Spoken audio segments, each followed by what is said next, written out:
어쨌든 윤석열 대통령 이제 구속 취소 석방 이후에 대통령실이 윤 대통령의 직무 복귀에 대비 중인 것으로 이제 알려지고 있는데 이게 탄핵 기각을 염두에 둔 건지 아니면 이제 원론적인 그런 상황에서 이제 준비를 하는 건지 어떤 식으로 보고? 아니 그쪽이야 탄핵이 기각될 거는 희망하겠죠. 제가 전에 듣기에도 뭐 5대3 정도로 기각된다 이렇게 그리고 어떤 분은 뭐 4대4로 간다 이렇게 확신하는 분들이 용산 쪽에는 많이 있다고 하니 용산 쪽에는 충분히 그런 대비를 할 수 있죠. 그러나 국민들 보기에는 저는 안 좋다고 생각합니다. 지금은 어쨌든 좀 자숙하는 분위기에서 대통령실이 그런 스탠스를 보여주는 게 맞죠. 근데 지금 마치 기각될 것처럼 대통령이 요란스럽게 하는 거는 저는 국민 정서에 안 맞지 않을까? 좀 보여주기식 아닌가 싶은 생각이 저는 들어요. 이 언론 보도도 뭐 상당히 뇌피셜에 의존한 보도 같다는 생각을 사실 합니다. 네네네. 청와대 과거에 계셔 보셨잖아요. 실무자들이 모든 경우의 수에 대비해서 뭐 준비하는 거 이거 뭐 그 부분을 뭐라고 할 수는 없는 것인데 네네네. 다만 제가 말씀드리고 싶은 거는 대통령이 석방되고 나서 뭐 관저에서 뭐 대단히 요란스럽게 관저 정치를 할 것이다라는 전망이 굉장히 많았잖아요. 네네네. 근데 지금 용산 대통령실의 분위기는 하여튼 차분하게 지켜보자 이런 분위기고 실제로 지난 일주일 동안 저희 당 두 대표 원내대표하고 비대위원장이 지난 주일날 찾아가서 뭐 한 30분 차 한 잔 마시고 나온 것 이외에 대통령이 관저에서 뭐 이런저런 것을 준비하고 있다라든지 이런 것들은 없습니다. 예, 예. 뭐 그런 거 다 좋다니까요. 근데 문제는 일국의 대통령은 어떤 경우에도 국민을 분열시키는 언행을 하면 안 되죠. 대통령의 진짜 그는 고유한 의무라고 봅니다. 맨날 고유한 권한만 찾던데 대통 아닙니까? 통합할 때 통자예요.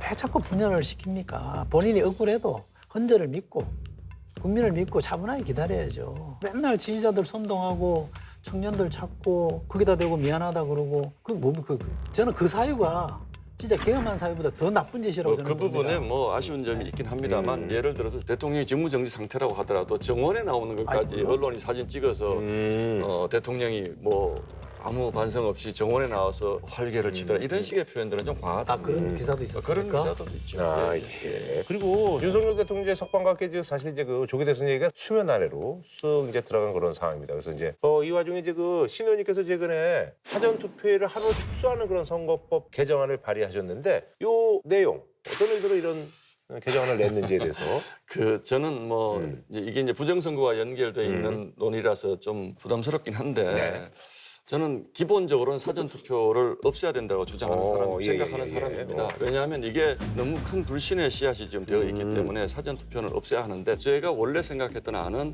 당일 투표만 하는데 오전, 오후까지 좀 시간을 좀 늘려주자. 뭐 이게 저는 좋겠다라는 생각을 했습니다. 그런데 아예 사전 투표를 하지 말고 이제 당일에 왜냐하면 길게 토일 투표를 하고 이제 본 투표를 수요일에 하잖아요. 근데 제가 선거를 해보니까 그 사흘이 굉장히 긴 시간이더라고요. 사흘 동안에 정말 많은 일들이 일어날 수 있는데 지금 추세를 보면 사전 투표가 본 투표보다 투표율이 더 높아지는 단계로 가거든요. 그러면 지금 우리가 대개 국회의원 선거가 뭐 2주일 정도 공식 선거 운동을 하는데 지금 법에 보장된 2주간의 선거 운동을 보장이 안 되는 측면이 하나 있고 이것 때문에 그 사흘 동안 투표함을 보관을 하다 보니까 뭐 그 사이에 투표지를 끼워 넣었다 이런 논란이 너무 많으니까 다만 또 며칠 전에 투표를 불가피하게 해야 되는 분들도 있기 때문에 이걸 없앨 수는 없고 저는 적어도 사전 투표는 최소화시키는 것이 좋다. 이게 제 그래서 하루 정도로만 하고 근데 좀 말씀드리고 싶은데 저는 국회의원 할 때 선거일을 법정 유급 공휴일을 만들자라고 법안도 냈던 사람인데 지금 이제 법정 공휴일은 돼 있어요.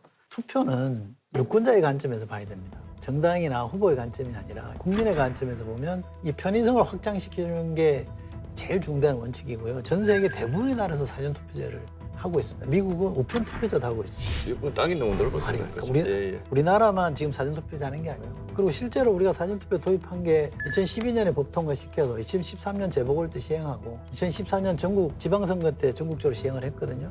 그 후에 투표율이 조금씩 많이 올랐어요. 전체 투표율이 올랐잖아요. 그러니까 투표가 민주주의 꽃이라는데 투표가 늘어나는 거는 긍정적인 방향이잖아요. 그렇다면 투표 기회를 저는 더 확장하는 게 맞다고 봐요. 근데 투표는 국민의 의무이기도 하거든요. 그런데 사전 투표하고 투표하는 날 놀러 가세요. 이런 식의 캠페인을 하는 것은 맞지 않다. 가능하다면 그날에 맞춰서 투표를 해야 되는 것은 국민적 의무이기도 하다라고 저는 생각을 합니다. 근데 투표 후보를 언제 결정하느냐 이 시기를 보면요. 본선 당일 선거일로부터 한 일주일 안에 결정하는 사람은 24%밖에 안 돼요. 조사해보면. 20% 안팎이에요. 그 나머지는 대부분 그 전에 다 결정합니다. 24%가 적은 숫자는 아니 그러니까. 아니고요. 근데 24%도 마지막까지 이 고민하다가 당일날 투표하는 거예요. 그러니까 실제로 사람들 결정하는 것도 70% 넘는 사람이 일주일 전부터 이미 다 결정한다고 하는데 그걸 왜 굳이 기다리라고 하느냐라고 하는 것도 유권자의 관점에서 보면 안 맞는 얘기예요.